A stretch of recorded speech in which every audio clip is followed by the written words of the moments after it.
All right, let's talk about something no one really wants to admit exists: false allegations. And before someone twists this, no, I'm not saying real assaults don't happen to women every single day. Of course they do.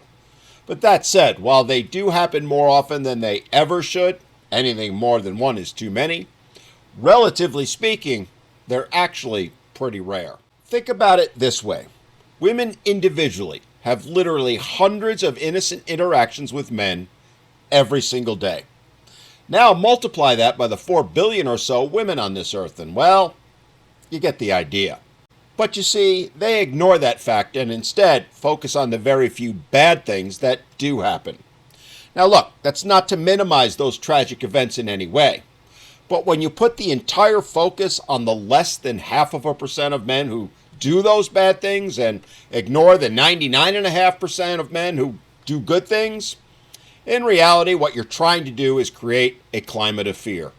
And that's exactly what's been happening for decades now. Now let's compare and contrast that with false allegations being made by women against men, because they're also very real, but they're not as uncommon as what we just discussed. They happen by the millions and millions every single day. You see, while women want to pigeonhole the definition of a false allegation to only those involving rape or sexual assault where the woman was tried and convicted of lying about it in a court of law, there are literally dozens of other types, dozens of other false allegations, ones that will never show up in the statistics, ones that will never be counted. Yet, they're every bit the false allegations as the previous. For example, there's the false allegations made against fathers in family court, which are now so rampant they show up in the majority of family court cases. Then there's the false allegations made in corporate workplaces where women are running to HR all the time, making claims about men harassing them, not based on anything he said or did, but based on assumptions and fantasies. Then there's the allegations women make all the time online, where they call men they've never met or spoken to, P3DOs and worse.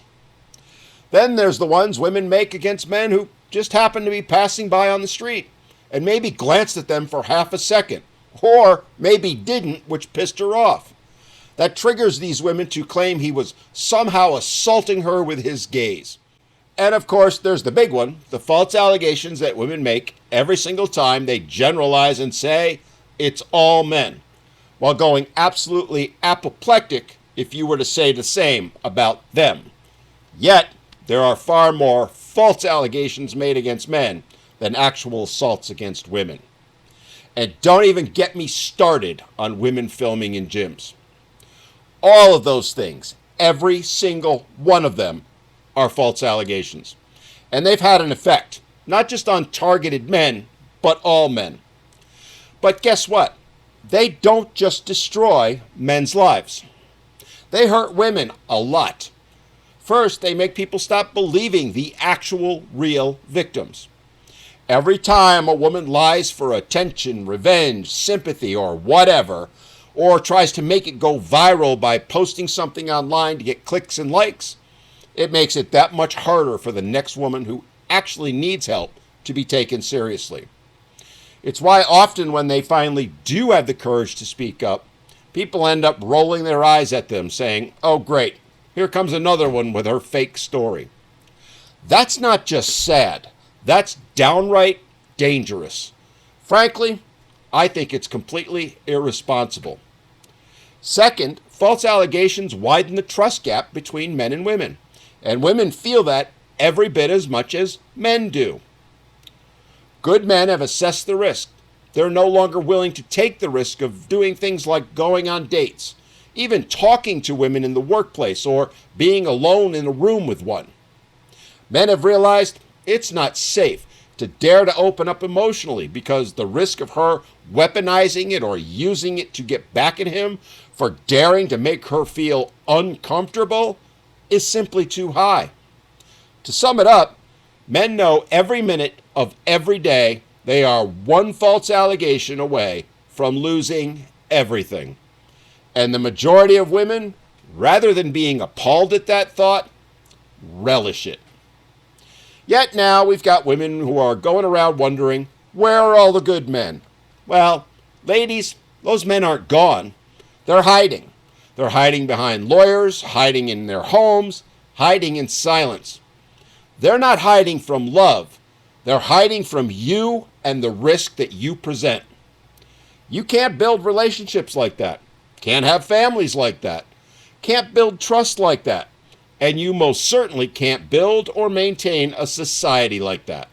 And yet, here we are. And here's the part no one else wants to talk about, but I will. False allegations hurt women's relationships with each other. Because when one woman lies and another woman knows she's lying, that woman is put in a terrible position. Does she stay silent? Does she back up the other woman even though she knows she's lying? Does she say something and get labeled as a traitor or doxxed or even face death threats, as many women who have spoken up that I know of have? Now everyone's divided, and it's reached a point where most women are afraid to speak up against the liars. Others are afraid to speak up about what really happened to them because they don't want to be lumped in with the liars. That's not solidarity. That's a mess. The sad truth is the women who lie almost never face any real consequences. They just move on with their lives while everyone else has to deal with the fallout of their lies. While real survivors end up getting questioned harder, while good men stop trusting and have indeed walked away, while honest women, good women, get side-eyed or ignored. It all proves that false allegations don't actually help the cause of women. They've set it back.